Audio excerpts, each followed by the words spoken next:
Kanalıma hoş geldiniz.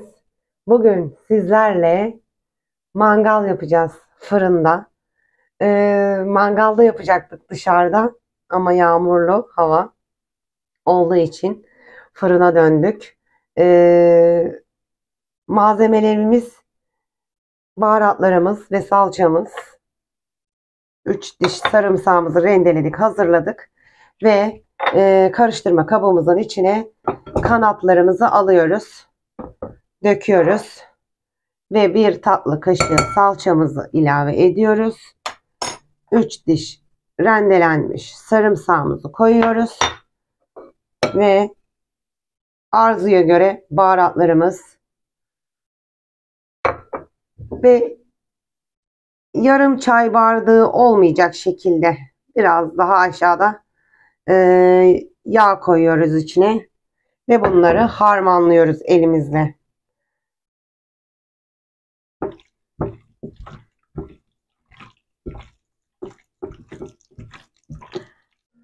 Harmanlamış olduğum tavuklarımızı 5-6 saat dolapta bekleteceğim. Zamanınız yoksa hemen de yapabilirsiniz.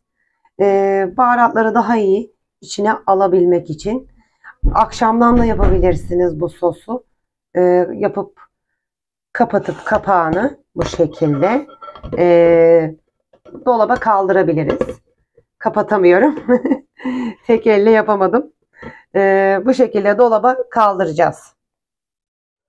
Sosladığımız tavukları dolaptan çıkardık. Yaklaşık 6 saat kaldı dolapta. Çıkardım, şu an acayip bir kokusu var. Yani bu şekilde bile yiyebiliriz. Şimdi küp küp doğramış olduğum patateslerin üzerine birazcık tuz, birazcık yağ ekiyorum. Birazcık karabiber.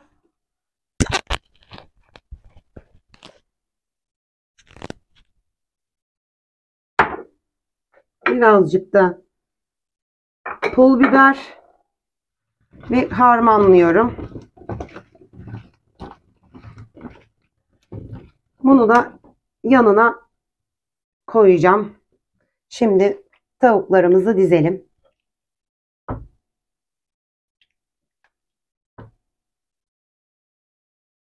Dizmiş olduğumuz patateslerimizi ve tavuğumuzu, kanatlarımızı yerleştirdim. Bir tarafa yerleştirip bir tarafa patates yerleştirecektim ama birazcık borcamım küçük geldi. Bu şekilde yaptım. Biraz daha büyük borcamda yapabiliriz. Şimdi 180 derece fırında yaklaşık 30-35 dakika pişiriyoruz. Kontrolü elden bırakmayalım. Yine harika bir koku sardı evi. Gene denemenizi gerçekten tavsiye ederim. Bu şekilde yapın. Pişman olmazsınız. Damaklarınızı çatlatacak bir lezzetle karşınızdayım. Şimdi sunuma geçiyorum. Şu şekilde. Harika da pişti. Harika da kokusu var. Yani denememeniz mümkün değil. Buraya kadar izlediğiniz için çok teşekkür ederim.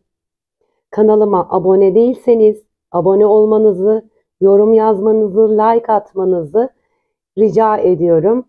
Bizim için önemli. Uğraşıyoruz. Hani emeklerimizin karşılığı. Çok teşekkür ederim izlediğiniz için.